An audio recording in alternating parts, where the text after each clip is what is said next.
minta waktu sebentar ya, Kak? Boleh. Halo, Kak. Lagi sibuk nggak, Kak? Boleh duduk. Duduk. Kak, minta waktu sebentar dong, Kak. Kak, bisa sebentar doang, Kak. Saya Sebentar. sibuk. Namanya siapa, Kak? Nama saya Irfan. Siapa namanya, Kak? Nama saya Habib. Kakak tahu nggak itu apa HAM? Tahu. Tahu nggak tuh apa sih itu HAM? Ham tahu. Kakak tahu nggak apa perbedaan agnostik sama ateis? Menurut saya ya agnostik tuh orang yang masih bingung sama keberadaan Tuhan ya. Sedangkan kalau ateis tuh orang yang tidak percaya akan Tuhan. Kakak tahu nggak perbedaan agnostik sama ateis? Saya tahu. Menurut saya agnostik itu lebih ke arah orang yang tidak mempercayai atau tidak bisa memilih agama yang benar-benar ia yakini dengan 100%. Sedangkan ateis itu lebih ke arah tidak mempercayai Tuhan. Kalau dari pendapat pribadi kakak sendiri, kakak setuju nggak kalau orang agnostik ini dikasih kebebasan HAM gitu?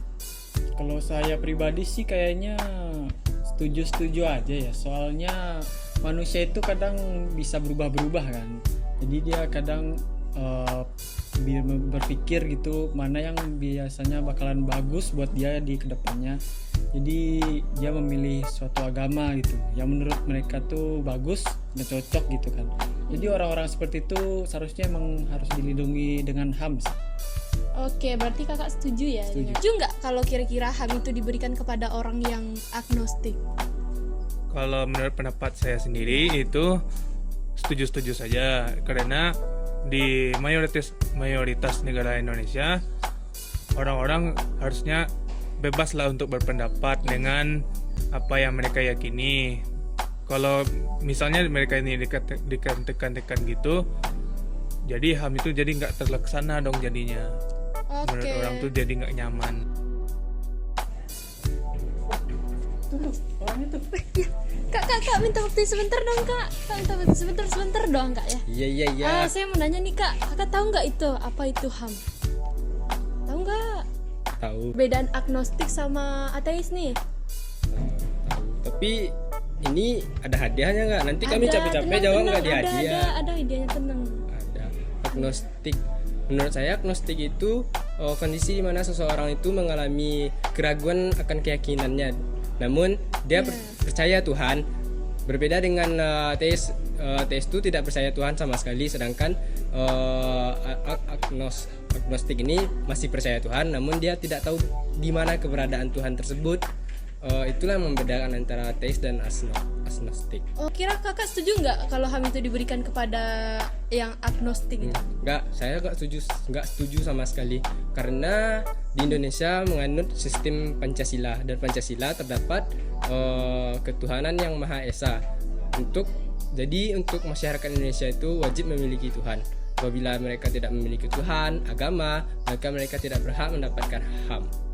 Oke, kalau menurut kakak gimana? Kalau menurut kakak setuju nggak kalau HAM itu diberikan kepada yang agnostik tuh? Iya, kakak? Emang boleh? Boleh. Oke, kalau menurut saya untuk orang tadi diberi HAM nggak boleh aja sih. Soalnya kan kita diberi kebebasan untuk berpendapat. Apalagi kita juga bebas untuk memilih agama yang mana kita masuki atau kita percayai gitu. Jadi walaupun mereka nggak punya agama, tapi kan setidaknya nanti mereka berpotensi buat punya agama. Oh iya. Jadi menurut saya sih nggak apa-apa diberi HAM, memang salah ya. Lagian emangnya ada ya Kak bedanya orang yang agnostik sama orang yang Islam tapi jarang sholat?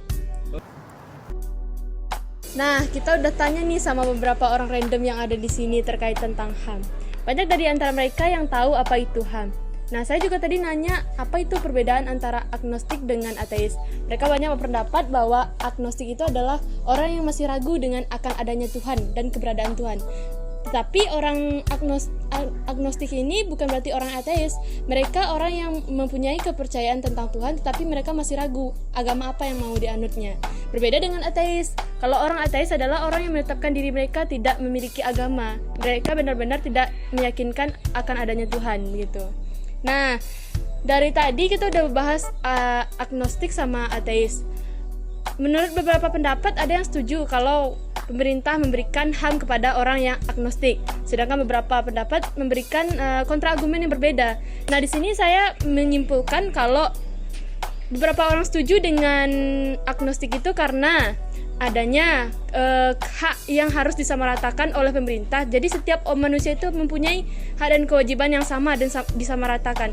Maka seluruh manusia yang ada di Indonesia ini berhak berpendapat, memberikan suara, maka mereka setuju. Kemudian ada juga yang orang yang kontra dengan agnostik ini. Mereka berkata nggak setuju dengan pemberian HAM terhadap orang agnostik. Karena di Indonesia, negara NKRI tersebut berdasarkan dengan falsafah Pancasila, yang mana di dalam itu terdapat pada sila pertama Pancasila. Sila pertama Pancasila yang berbunyi yaitunya ketuhanan yang Maha Esa. Ketuhanan yang Maha Esa ini adalah salah satu syarat yang harus dimiliki oleh warga Indonesia untuk menjadi warga Indonesia, yaitu memiliki agama. Mungkin kalau dari sudut pandang pribadi saya lebih memilih ke kontra. Kalau di teman-teman semua milih kemana?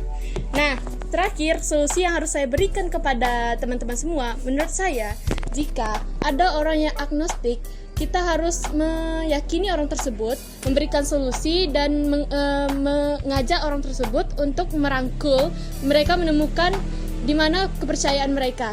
Kita harus memberikan masukan, saran agar mereka bisa menemukan tempat di mana agama yang mereka percayai, begitu.